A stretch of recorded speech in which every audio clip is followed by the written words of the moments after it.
To get back at the school queen bee, the woman decided to completely transform herself from a plain girl into a stunning mixed-race beauty. Top-tier looks had to be matched with fitting charisma. She devoted herself to learning how to walk properly, correcting her hunched posture. She spent a fortune on designer clothes to quickly learn fashion styling. She transformed into a flawless lady, beautiful inside and out. She wanted to get back at the one who had tormented her since kindergarten, stole her first love, and even interfered in her marriage, becoming the third party who tore her family apart. Sumire had always been an ordinary girl, with nothing remarkable about her background or grades. But even someone so simple became the constant target of the school beauty. Karen. Karen was beautiful, came from a wealthy family, and was always surrounded by a crowd of friends. She had every advantage, yet focused solely on tormenting Sumire, a plain girl with nothing special. From kindergarten to elementary school, then middle school, and even high school, Karen's bullying never stopped, coming in all forms. Day after day, Sumire had thought about escaping, and even sought help from school and her parents. But all she got in return was indifference. So Sumire had no choice but to silently endure. Until one day, someone had scribbled insults all over her desk again. The school's most popular boy saw it and wiped it clean for her. Then even asked her out. Sumire was both shy and thrilled when she heard it, but she felt insecure about her looks. Plus, she wanted to focus on studying for university exams, so she turned down his feelings. You lost. Hand over the money. As expected, it was another cruel prank from Karen. She simply couldn't stand Sumire's plain appearance, and wanted to humiliate her publicly. Just then, the homeroom teacher caught them bullying Sumire. Karen was called to the office. Naively, Sumire thought she would finally get an apology from Karen in front of the teacher.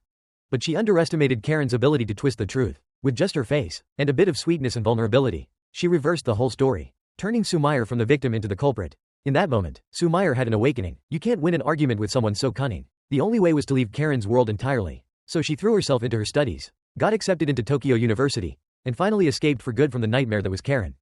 At university, she met her senior Kaipe. Kaipe was gentle and thoughtful, and understood her vulnerabilities. Sumire felt that Kaipe was her salvation. After graduation, they quickly got married. Sumire thought happiness had finally arrived, but not long after the wedding, Kaipe changed. He started lying, becoming distant, and even stopped coming home. Sumire's instincts told her that Kaipe was having an affair, so she immediately spent money to hire someone to investigate him. And sure enough, Kaipe had someone else, but what she didn't expect was that the third party was Karen.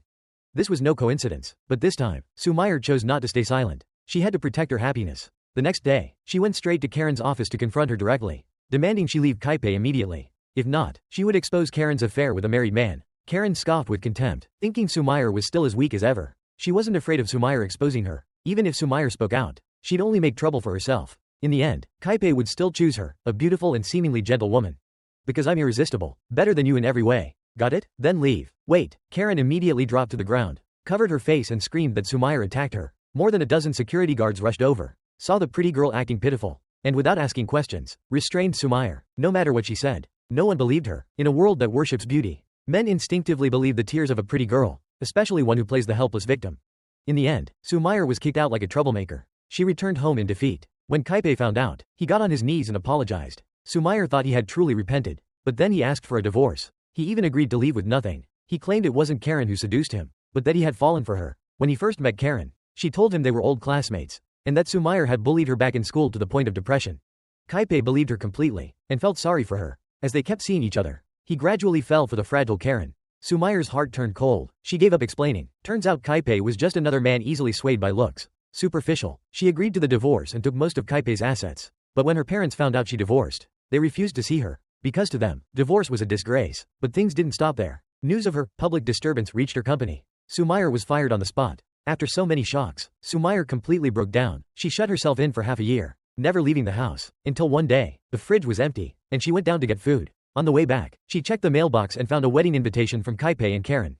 Karen had even scribbled mocking words all over it. Sumire ripped the card apart in rage. Karen's smug, innocent-looking face kept flashing in her mind. Years of pent-up humiliation finally exploded in that moment. If you took my happiness, then I'll make you regret it. But how could a plain, powerless girl fight back against a queen who had everything? Within a few steps, she had her answer. A cosmetic surgery flyer opened her eyes, pointing her toward a new path. Sumire poured all her savings and divorce settlement into changing her appearance.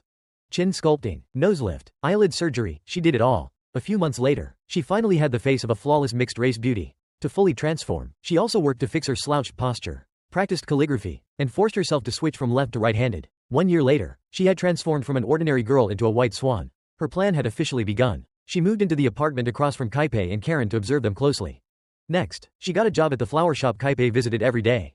When he came in to buy flowers and saw her, he didn't recognize her as his ex-wife at all. She was too beautiful, bearing no trace of the old Sumire. Each time, Sumire would thoughtfully help him pick flowers, gradually getting closer, using her meticulously crafted beauty to attract and break through his emotional defenses.